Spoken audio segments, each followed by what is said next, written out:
नमस्कार विद्यार्थी मित्रांनो, आज आपण इयत्ता 7वीचा विज्ञानाचा सिलेबस सुरू करतोय. चला पाहूया chapter number first, the living world, adaptation and classification. हा आहे 7वीचा सायन्सचा फर्स्ट चॅप्टर. चॅप्टरला सुरुवात करण्यापूर्वी आपण इंट्रोडक्शन बघूया.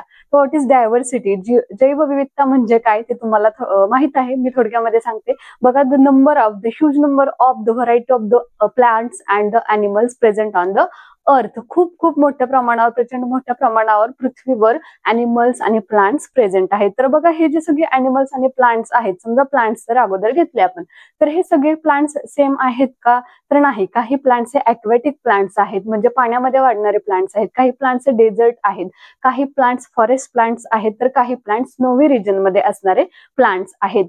तर आता त्याचबरोबर बघा, अॅनिमल्सचा विचार जर केला तर सगळे अॅनिमल्स सुद्धा तसेच आहेत. काही अक्वॅटिक अॅनिमल्स असतात, काही टेरेस्ट्रियल अॅनिमल्स आहेत. टेरेस्ट्रियल्स मीन्स जमिनीवर राहणारे, तर काही डेझर्ट अॅनिमल्स आहेत, वाळवंटात राहणारे. काही स्नोवी रिजन मध्ये सुद्धा राहणारे, म्हणजे बर्फाळ प्रदेशामध्ये राहणारे, गवताळ प्रदेशामध्ये राहणारे अॅनिमल्स हे वेगवेगळे आहेत.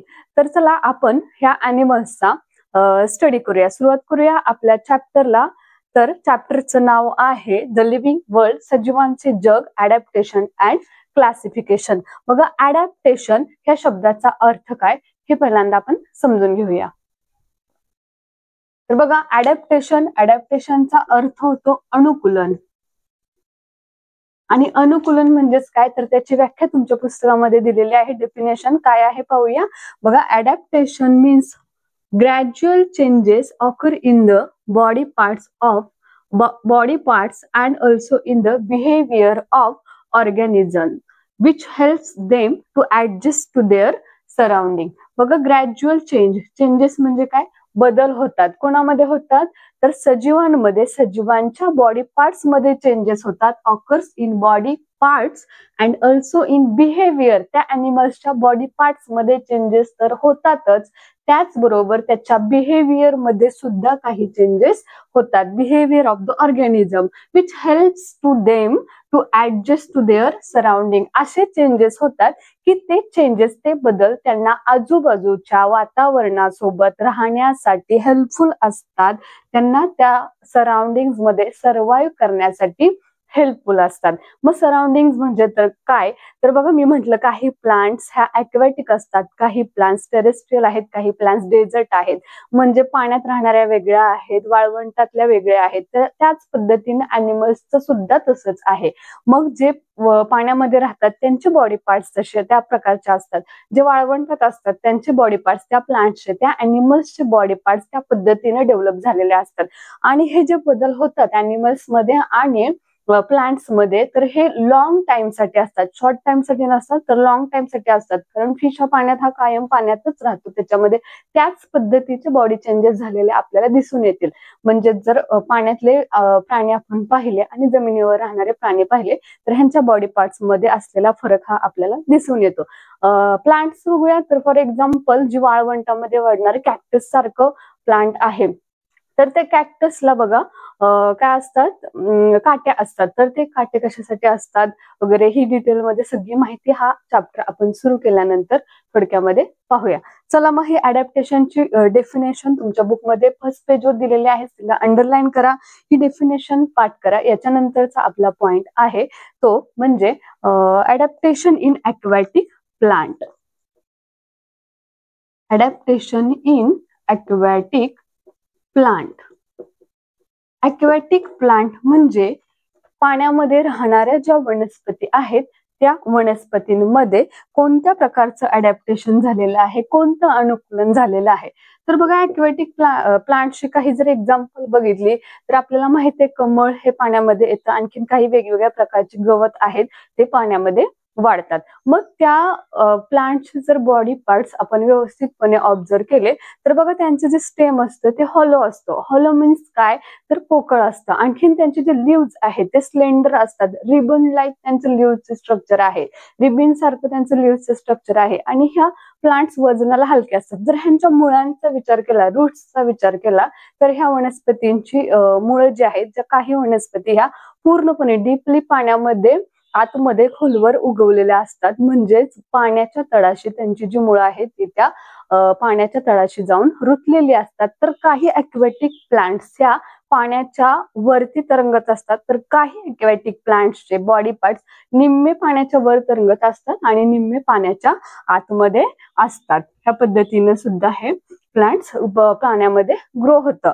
मग हे जे वेगवेगळे बॉडी पार्ट्स मध्ये झालेले चेंजेस आहेत, ribbon like lip, hollow stem, हे जे चेंजेस झालेले आहेत बॉडी पार्ट्स मध्ये, त्या चेंजेसलाच ॲडॅप्टेशन इन ॲक्वेटिक प्लांट्स असं म्हणायचं. म्हणजेच जर ॲक्वेटिक प्लांट्सच्या बॉडी पार्ट मध्ये कोणकोणते चेंजेस झालेले आहेत हे जर तुम्हाला विचारलं गेलं तर तुम्ही त्याचं लीफ मध्ये झालेला बदल, त्याच्या लीफचा शेप काय, रूट मध्ये कोणकोणते बदल झालेले आहेत आणि त्याच्या स्टेम मध्ये कोणकोणते बदल झालेले आहेत, त्याचा त्या प्लांटला काय फायदा होतो हे तुम्ही त्याच्यामध्ये लिहायचं आहे. तर बघा, हा पॉइंट समजला असेल. हा पॉइंट तुमच्या बुक मध्ये दिलेला आहे, तो तुम्ही रीड करा.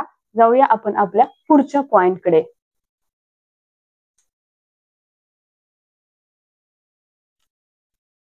बघा, सुरू करूया. Adaptation in desert plant. वाळवंटामध्ये असणाऱ्या वाढणाऱ्या प्लांट मध्ये कोणतं अडॅप्टेशन होतं हे पाहूया. तर बघा, फॉर एक्झाम्पल आपण वाळवंटामध्ये राहणारे एखादं प्लांट घेऊया. तर कॅक्टस हे प्लांट घेतलं निवडुंग, आणि आपलं साधं लीप असलेलं जर साधी वनस्पती घेतली टेरेस्ट्रियल मध्ये, आणि हा छोटासा एक्सपेरिमेंट तुमच्या बुक मध्ये दिलेला आहे की हे दोन प्लांट घ्या आणि त्या प्लांटच्या लीफला, म्हणजे प्लांटच्या लीफला एक प्लास्टिक बॅग बांधा आणि 1 दिवसानंतर किंवा 2 दिवसानंतर त्याचं ऑब्झर्वेशन करा. तर काय दिसतं आपल्याला, ते जे प्लांट आहे ज्याला लीव्ज वगैरे आहेत त्याच्यामध्ये पाण्याचे छोटे छोटे ड्रॉप्स जमा झालेले असतात. तर असं का होतं, तर बिकॉज ऑफ द इव्हॅपोरेशन. मग ही जी कॅक्टस प्लांट आहे ती तुम्ही पाहिली आहे निवडुंग, की त्याच्यावरती काटे प्रेझेंट असतात. ह्या प्लांटवर काटे प्रेझेंट असतात. तर हे काटे कशासाठी प्रेझेंट असतात, तर हे इव्हॅपोरेशन कमी प्रमाणामध्ये हवं, पाण्याचं बाष्पीभवन कमी प्रमाणामध्ये हवं. कारण ही प्लांट वाढते कुठं, डेझर्ट मध्ये, जिथं मुळातच पाण्याचं प्रमाण कमी आहे त्या एरियामध्ये वाढते, वाळवंटामध्ये. मग तिथं पाणी तिच्या बॉडीमध्ये, त्या प्लांटच्या बॉडीमध्ये, स्टेम मध्ये टिकून राहावं म्हणून तिथं काय होतं, हे काटे प्रेझेंट असतात आणि ह्या काट्यांमुळे त्या पाण्याचं इव्हॅपोरेशन होत नाही. म्हणजेच हे मॉडिफिकेशन कशाचं आहे, तर निवडुंगाला लीव्ज येत नाहीत, तर लीव्ज मॉडिफाईड इंटू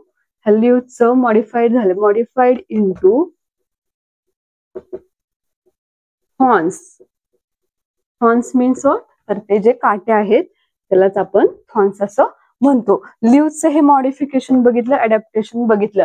त्याच पद्धतीनं बघा, ह्या प्लांट्सला लीव्ज नसतात आपण सांगितलं. मग ते जे कॅक्टस ट्री आहे त्याचं ते काय आहे रे, त्याला स्टेम म्हणूया. आता ते कोणत्या कलरचं असतं, तर ग्रीन कलरचं असतं. स्टेम हे ग्रीन कलरचं असतं. Stem are green in colour. Stem are green in colour. Green in colour. तर ग्रीन कलर मध्ये असतं का रे, कारण त्याच्यामध्ये फोटोसिंथेसिस व्हावं म्हणून.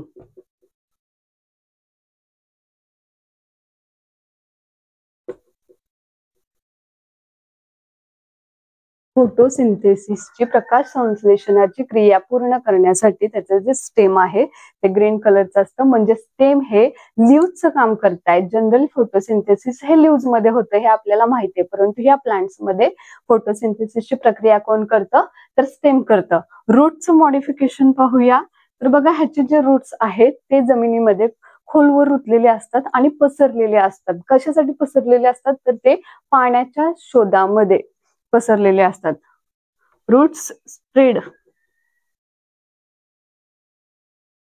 Long area